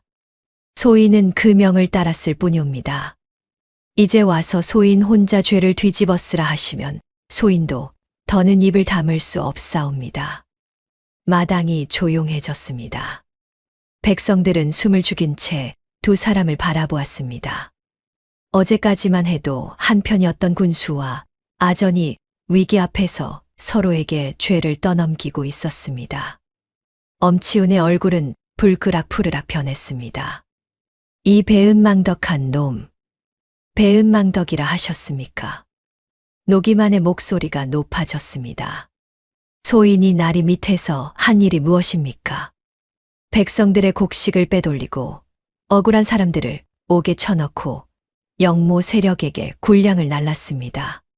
그 모든 일이 나리의 명이었습니다. 이제 와서 소인 혼자 죄를 뒤집어 쓰라 하시면 나리도 편치 않으실 것입니다. 백동혁은 두 사람의 다툼을 가만히 지켜보았습니다. 한 통속이었던 자들이 위기 앞에서 서로를 물어뜯고 있었지요. 그러나 백동혁은 더 이상 그 추한 싸움을 내버려 두지 않았습니다. 둘 다 포박하라. 형조수 아들이 곧장 움직였습니다. 엄치우는 끝까지 발버둥을 쳤습니다. 노기만은 포박되면서도 군수를 향해 소리를 질렀지요. 두 사람은 마당 한가운데서 각자 묶인 뒤에도 서로에게 죄를 떠넘기기에 바빴습니다. 백성들은 그 모습을 보며 술렁였습니다. 오래 눌러두었던 것들이 한꺼번에 터져 나오는 듯 했습니다. 누군가는 입술을 깨물었고 누군가는 고개를 돌렸습니다. 그동안 저 사람들 앞에서 고개를 숙이며 살아왔다는 것이 억울하고도 허망하게 느껴지는 순간이었지요. 관마당에 봄 햇살이 내려앉기 시작했습니다. 구름 사이로 가느다랗게 흘러내린 햇살이 마당 한쪽에 포박되어 앉은 엄치훈의 굽은 어깨 위에도 풀려난 이소근과 봉술의 등 위에도 조용히 내려앉았습니다. 위세 조턴 군수가 마당 한가운데서 묶인 채 앉아 있었습니다. 이제 그는 그저 늙고 초라한 사내일 뿐이었습니다. 죄인의 신분이 된 엄치훈과 노기만이 포박된 채 마당 한가운데 끌어앉아 있었습니다. 조금 전까지만 해도 서로를 잡아먹을 듯이 소리를 지르던 두 사람은 이제 말이 없었습니다. 위풍당당했던 위엄이라고는 찾아볼 수 없게 군수 엄치훈은 늙은 죄인의 모습으로 고개를 떨구고 있었습니다. 그 옆에 노기만은 두 손이 등 뒤로 묶인 채 마당 바닥을 넋이 나간 듯 내려다보고 있었지요. 하늘 같은 군수의 명이라면 무엇이든 따르며 살아온 수년의 세월이 결국 이 자리로 이어졌다는 것을 그 자신도 알고 있는 것 같았습니다. 고을 백성들은 마당 가장자리에서 그들의 모습을 바라보았습니다. 처음에는 아무도 말이 없었고 시간이 지나자 그중 아이를 아는 한 여인의 어깨가 작게 떨리기 시작했습니다. 여인은 소리 없이 울고 있었습니다. 그 옆에 선 노인은 두 손을 모은 채 눈을 감고 입술이 작게 움직이고 있었는데 무슨 말을 하는 것인지는 들리지 않았지요.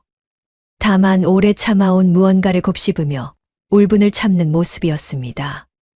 이들은 모두 이 마을에 살며 억울하게 빼앗기며 오래 굶주렸던 백성들이었습니다. 누군가에게 말하고 싶어도 말하지 못하고 이 고통을 삼켜야 했던 날들이 쌓이고 쌓인 사람들이었지요. 그 모든 것이 이 마당 한켠에서 한꺼번에 터져나오고 있었습니다. 백동혁은 수하들에게 명했습니다. 구나 창고를 모두 열어라. 군수의 개인 창고도 빠짐없이 확인하라. 수하들이 곧장 흩어졌습니다. 잠시 뒤 구나 창고 문이 열렸습니다. 안에서 쌀가마니가 줄줄이 드러났습니다. 썩은 잡곡이 아니었습니다. 멀쩡한 쌀이었지요. 백성들에게 나누어졌어야 할 구휼미였습니다. 그 옆으로는 포목꾸러미도 나왔고 엽전 꾸러미도 나왔습니다. 모두 이 고을 백성들에게 돌아갔어야 할 것들이었지요. 마당 가장자리에 서 있던 백성들이 창고 쪽을 바라보며 술렁였습니다. 쌀가마니가 하나씩 밖으로 나올 때마다 마당 안의 공기가 달라졌습니다. 처음에는 그냥 놀란 눈빛이었습니다. 그러다 점점 그 눈빛에 다른 것이 섞였지요. 저것이 우리에게 왔어야 할 것이었다는 것을 알아채는 순간 사람들의 얼굴이 일그러졌습니다. 한 노인이 쌀가마니를 바라보다가 그 자리에 주저앉았습니다. 지난 겨울 손자가 굶주림으로 알아 누웠을 때 구휼미를 받으러 관아 앞에 줄을 섰다가 빈손으로 돌아왔던 기억이 떠올랐겠지요. 그 노인의 어깨가 작게 떨렸습니다. 백동혁은 마당을 천천히 둘러보았습니다. 창고에서 나온 곡식을 백성들에게 나누어 주어라. 고을 안에 굶주린 이가 있으면 먼저 찾아가 나누어 주도록 하라. 수하들이 움직이기 시작했습니다. 쌀가마니들이 마당 한가운데로 옮겨졌고 수하들이 차례로 백성들에게 나누어 주었습니다. 오래 굶주렸던 사람들은 쌀자루를 받아들고 그 자리에서 눈물을 흘렸습니다. 말없이 자루를 가슴에 끌어안는 안악도 있었고 받아든 쌀을 한참 내려다본 채 움직이지 못하는 노인도 있었지요. 이소근은 풀려난 뒤 한동안 마당 한켠에 앉아 있었습니다. 넉 달을 옥에서 버텼습니다. 장부에 틀린 것을 바로잡으려 했다가 오히려 죄인이 된 넉 달이었지요. 그 시간 동안 자신이 한 일이 옳은 것이었는지 아니면 그냥 모른 척하고 넘어갔어야 했는지를 수도 없이 되물었습니다. 옥 안의 차가운 바닥에 앉아 밤마다 그 물음을 안고 잠들었지요. 그런데 지금 이 마당에서 장부가 발견되고 군수가 포박되는 것을 보면서 이소근은 처음으로 그 물음에 답을 얻은 것 같았습니다. 틀린 것을 틀리다고 했던 것이 옳은 일이었다는 것을요. 이소근은 두 손으로 얼굴을 감쌌습니다. 어깨가 작게 떨렸지요. 소리를 내지 않으려 했지만 결국 참지 못했습니다. 봉술은 말없이 하늘을 올려다보았습니다.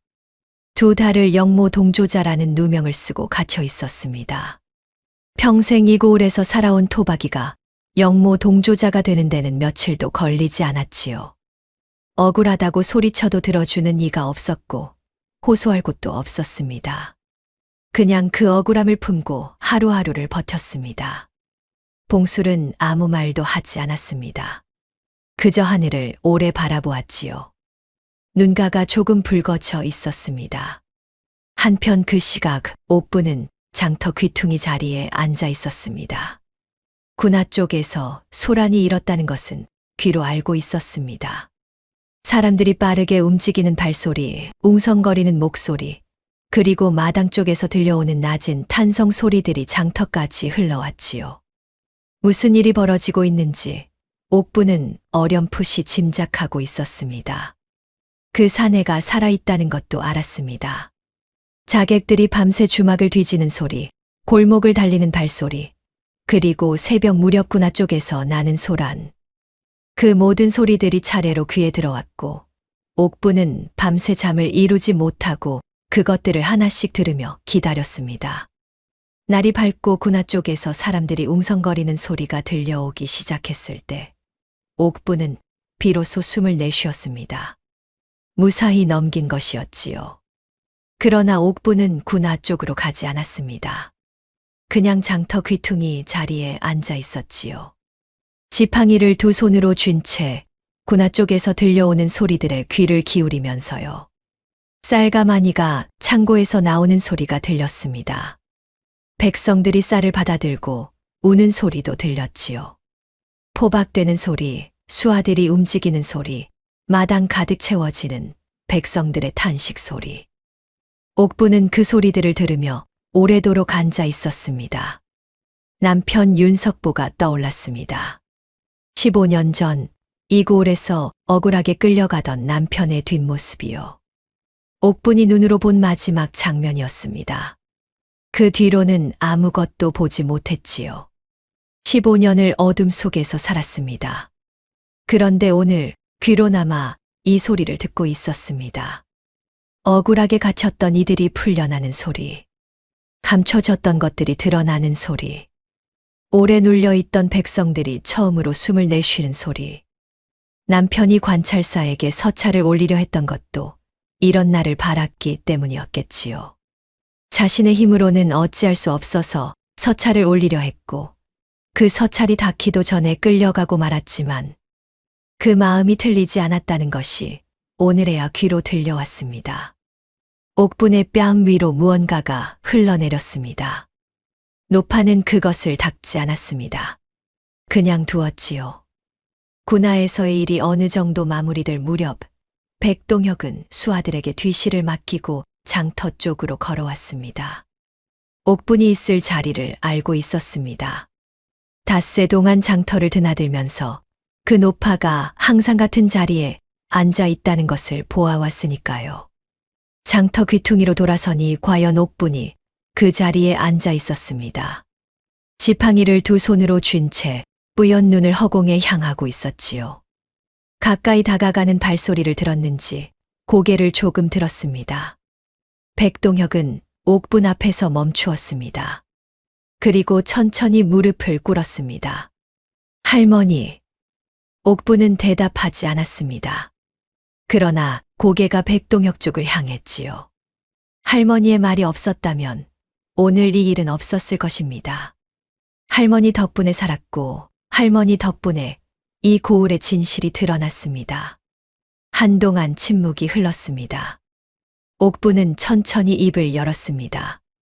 날이 깨서 살아 계시는군요. 목소리가 조용했습니다. 그 안에 안도가 있었고 그보다 더 깊은 곳에 오래 묵힌 무언가가 있었지요. 덕분에 잘 넘겼습니다. 그걸로 충분합니다.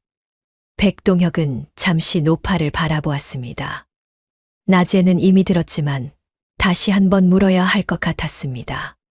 할머니, 남편 되시는 분 이야기를 들었습니다. 윤석보 어르신이시지요. 옥분의 손이 지팡이를 쥔 채 잠깐 멈추었습니다. 들으셨군요. 묘소가 이 고을 어딘가에 있다 하셨지요. 예. 고을 북쪽 언덕 소나무 밑에 있습니다. 비석도 없이 봉분만 있지요. 눈이 보일 때 찾아가 봤으니 자리는 알고 있습니다. 눈을 잃은 뒤로는 가지 못했지요. 백동혁은 잠시 말이 없었습니다. 그러다 조용히 말했습니다.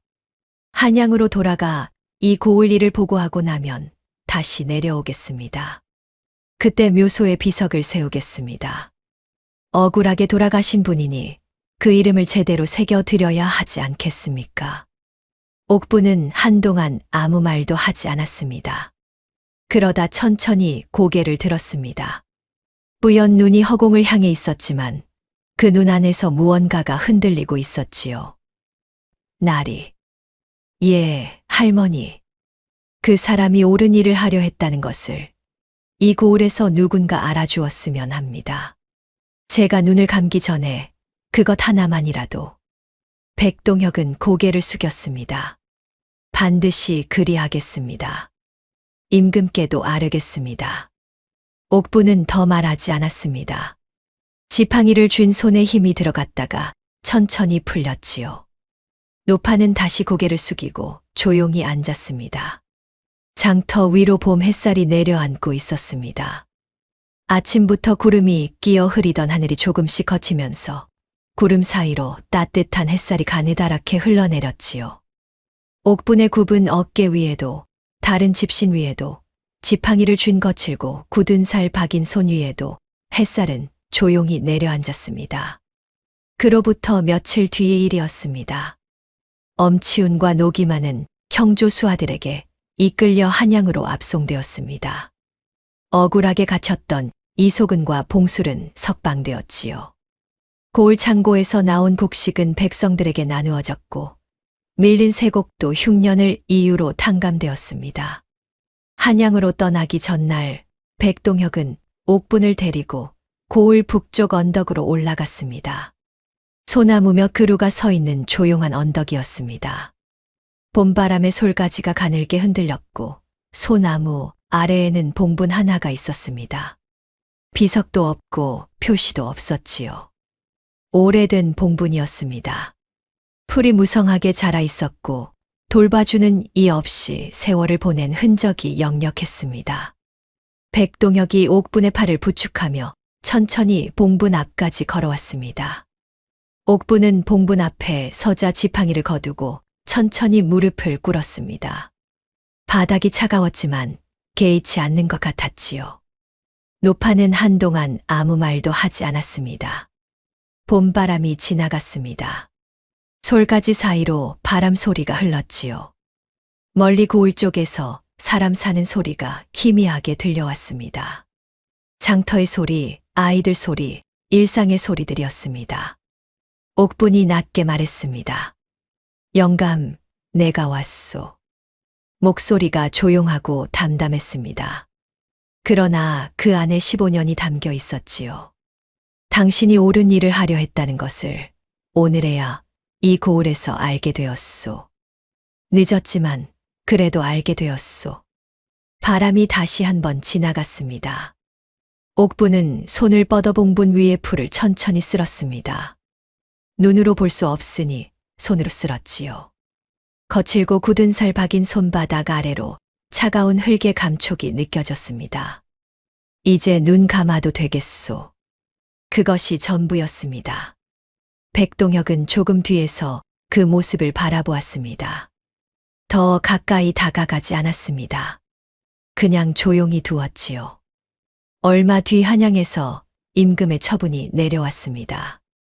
엄치우는 영모 세력과 내통하고 백성의 곡식을 착복한 죄로 중형에 처해졌습니다. 노기만도 그 죄에 연루되어 함께 처벌을 받았지요.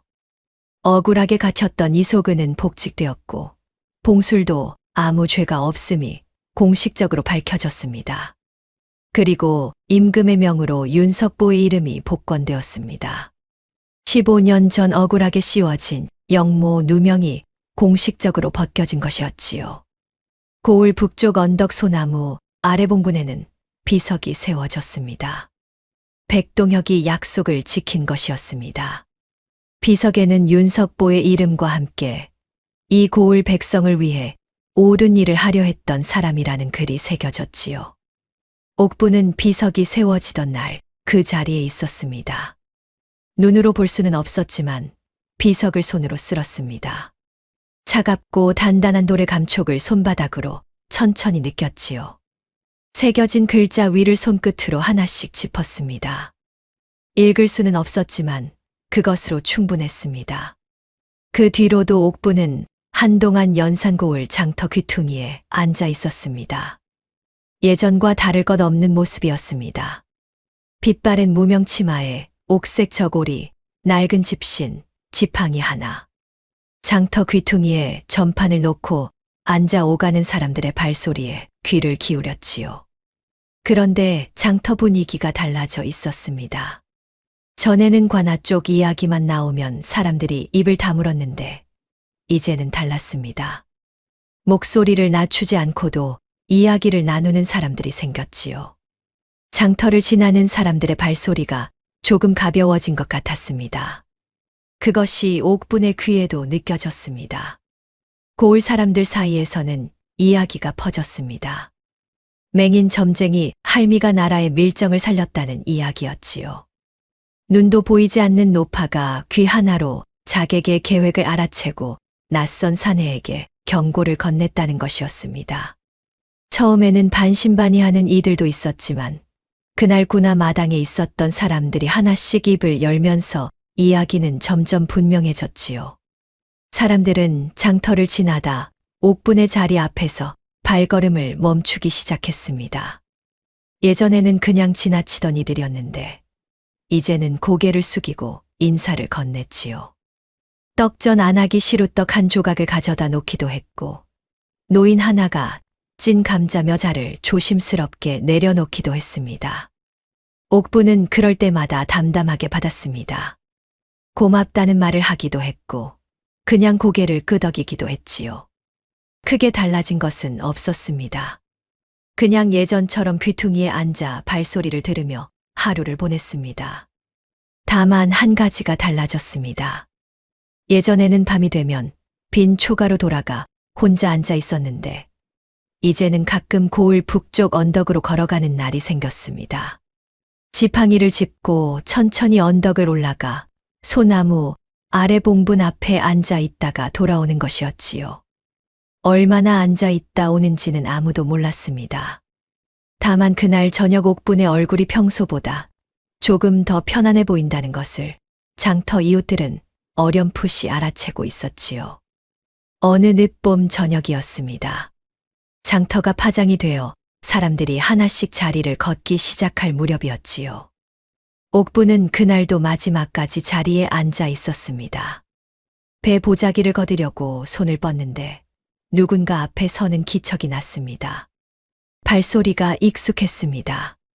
할머니, 백동혁이었습니다. 한양으로 올라간 지 보름쯤 됐을 때였지요. 일을 마무리하고 비석을 세우러 내려오겠다는 약속을 지킨 것이었습니다. 옥부는 고개를 들었습니다. 오셨군요. 예. 비석은 오늘 세웠습니다. 잠시 침묵이 흘렀습니다.